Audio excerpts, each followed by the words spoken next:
Hi, Govanen. Welcome to the Tolkien Lore Channel. I'm the Tolkien Geek, and I'm going on vacation by the time you watch this video, I'll be on vacation, and so I am trying to get a couple of videos out, so I'm doing some shorter ones, and I had one that was suggested by a viewer that I thought would be a nice pick for a short one, because it shouldn't take too long to explain.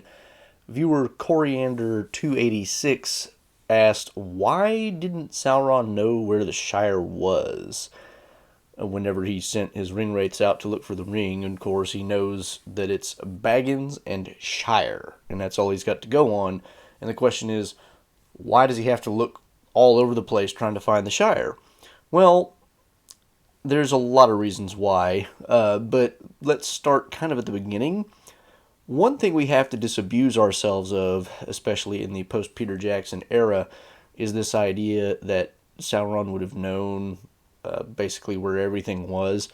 When Peter Jackson's introduction, the prologue section of the Fellowship of the Ring, describes the war that happens between the kingdoms of Gondor and Arnor on the one hand, and Mordor on the other hand, it makes it look like Sauron basically conquered most of Middle-earth before the pushback happened. And while that is kind of true, the timing is all wrong. In the actual timeline established by Tolkien in the appendices, Sauron takes over most of Middle-earth after the hiding of the three Elven Rings and before Numenor really gets involved in the picture. So he, covers most of Middle-earth except for Imladris, the Elven Kingdom of Lindon, a few other places. And then Numenor comes, and between Numenor and the elves, they beat him back into Mordor, basically. And after that, he ends up being taken prisoner by Ar-Pharazôn much later, and during this period, there's nothing going on, and this is all well before the Shire is even a thing. Like, nobody knows that hobbits exist at this point, probably. They're certainly not recorded in the history books. But, there's probably some elves or men somewhere who know they exist, but they're, kind of a small, unimportant people who don't really register in anybody's mention of history. Well, so anyway, after Sauron comes back to Middle-earth, it's after having been destroyed in the cataclysm of the fall of Numenor itself. Gondor and Arnor are set up by Elendil and his sons, and it's only, several years after they've established their kingdoms that Sauron is ready to then wage war again. And when he starts to do that, he does it against Gondor, which is the nearby neighbor. Arnor is far to the north and beyond his reach at this point, and he does manage to take Minas Ithil and push back against Osgiliath. Isildur goes north to enlist Elendil's help, and they get Gil-galad in on the action, and they all come back down, and they end up fighting a huge battle on the Dagorlad, which is right in front of the Black Gates, or what will be the Black Gate of Mordor. And all the action is taking place in the south of Middle-earth at this point. There's no war going on in the northern part. And again, we're still way before the establishment of the Shire, which won't happen until 1400 of the Third Age. This is the end of the Second Age. So it's a millennium and a half, pretty much, before the Shire is even a thing. So, Sauron is defeated at the end of the Second Age. The Third Age begins. We get the Shire 1400 years later. What's the only real clue that Sauron would have as to the location of the Shire? The only way he would have any indication of where there's halflings is via the kingdom of Angmar. And that is, that lasts for quite some time and wages war against the kingdom of Arnor, or the divided kingdom of Arnor, which becomes, Rhudaur and Cardolan and Arthedain at some point. And it's waging war against the men of the north for a long period, but the frontier of that war is along the Weather Hills at worst. It never really I think maybe at one point Angmar manages to get all the way to Fornost, but it never really reaches all the way into where the Shire is, because the Shire is pretty far west compared to all these other places. And there's just, I mean, by the time the Kingdom of Arnor and the subdivided kingdoms finally completely fall, and Angmar at about the same time, they just haven't gotten that far into the kingdom of Arthedain, which is where the subdivided part where the Shire is, to locate the Shire. Now, the hobbits do maintain a tradition that they sent archers to one of the last battles where the kingdom of Angmar was finally defeated with the help of the elves in Gondor, and also the kingdom of Arnor or Arthedain basically collapsed because there was just not enough of it left, and the last king went and tried to escape some of the really bad stuff and was lost in the north of Lossoth. But even if the Witch King was aware of the fact that there were hobbits in that battle, that would at best tell him that somewhere in the relative area of Arthedain there were hobbits, which they could have come from a lot of places, because remember, Gondor also gets involved in this battle. That's how the tide is turned. Elves are involved in this battle, so I mean there's people from all parts of Middle-earth that are involved in this last final conflict between Angmar and Arnor. So it doesn't pinpoint anything. Now, in the Hunt for the Ring, in the Unfinished Tales, we do get hints that Sauron was aware of the existence of something like hobbits or halflings of some sort in the Anduin Valley because of, well, that's actually kind of where Gollum is from, apparently. And there's a little bit more awareness of what goes on there because Sauron has always had a little more access to that area. He's got the Fortress of Dol Guldur over there. He's got Angmar to the north, which is even further west than the Anduin. So, I mean, he's more aware of that area. And in the Hunt for the Ring, it does describe that the Nazgul go there in search of hobbit settlements that they knew used to be there. And there's two versions of what happens. One version is they go, but there's nothing there anymore because the hobbits that were there are now long dead or gone. And in another version, there are actually some remnants of the same people from whom Gollum came, and they wipe out that settlement, which is kind of a horrifying thought, actually, in some ways.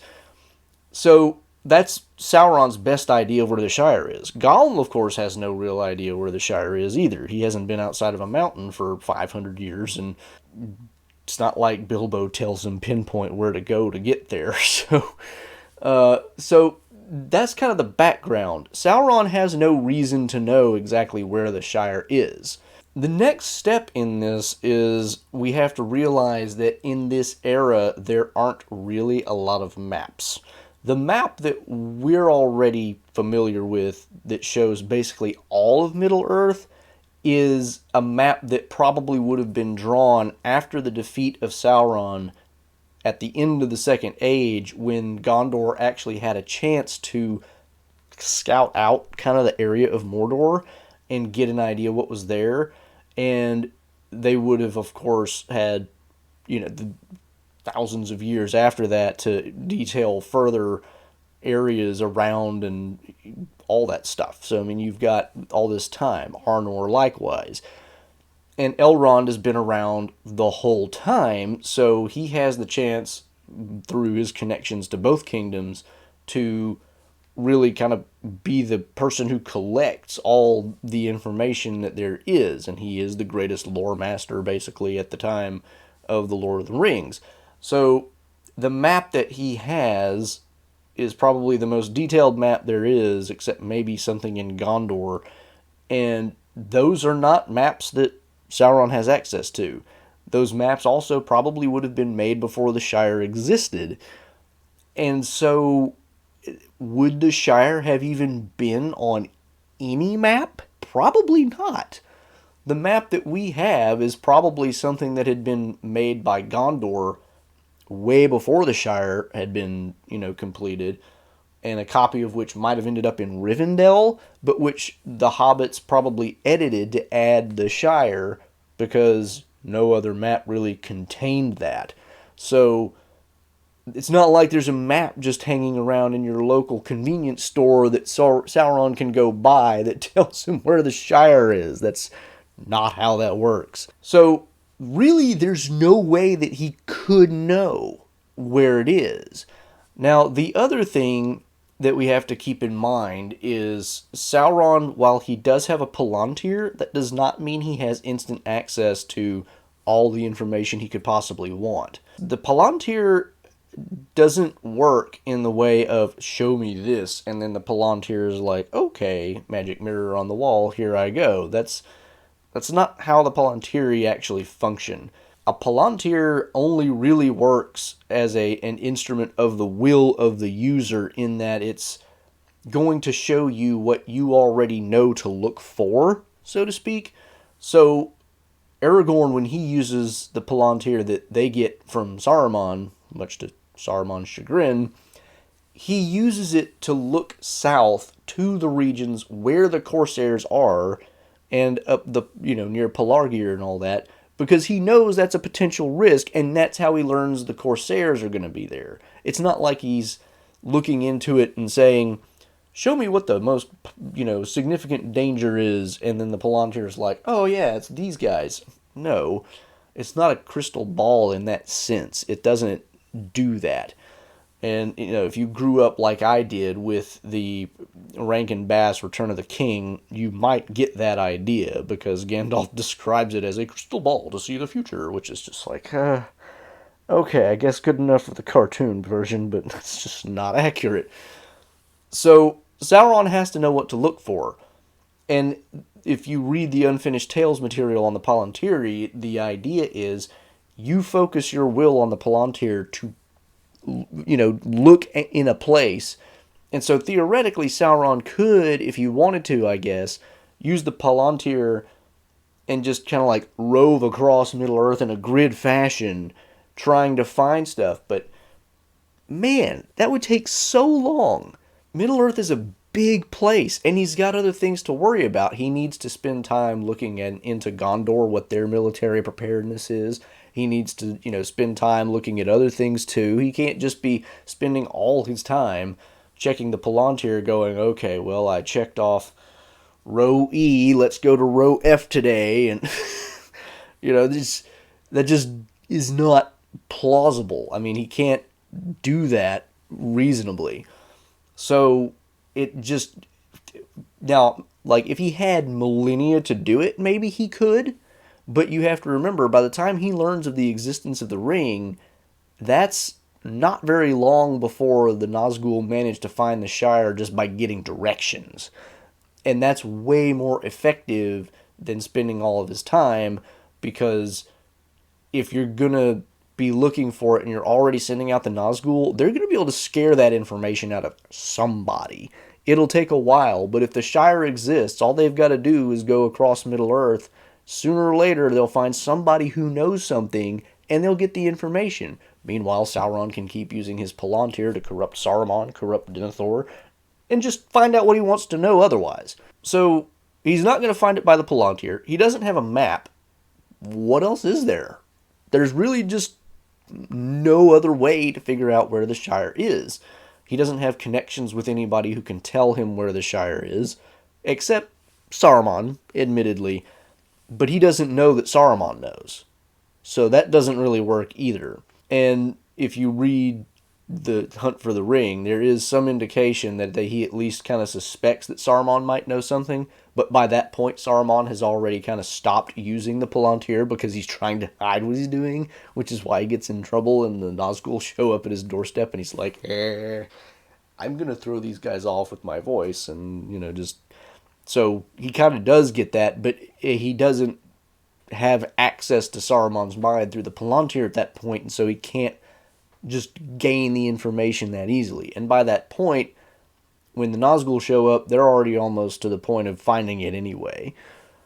So there's just no way for him to quickly find it. He's got either the method of just searching all of Middle Earth in a grid-like fashion, waste of time, and it wastes the resource of the Palantir that he's using for other important purposes, or send out people who are going to look for it all over and just give them the time they need. And that's the one that he goes with, and of course it's the one that succeeds ultimately.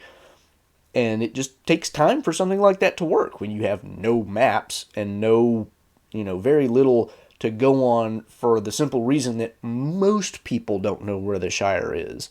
I mean, who in Middle Earth actually knows where the Shire is? There's the Rangers of the North, the people who live in Bree, who are also out of his reach pretty much, a few elves maybe, and the dwarves of Erebor, who are already not talking to Sauron, which we know from Glowin's account of the messenger who comes offering dwarven rings. And that's it. Like, nobody knows where the Shire is. It's not like it's some bustling hub of activity and a center of trade.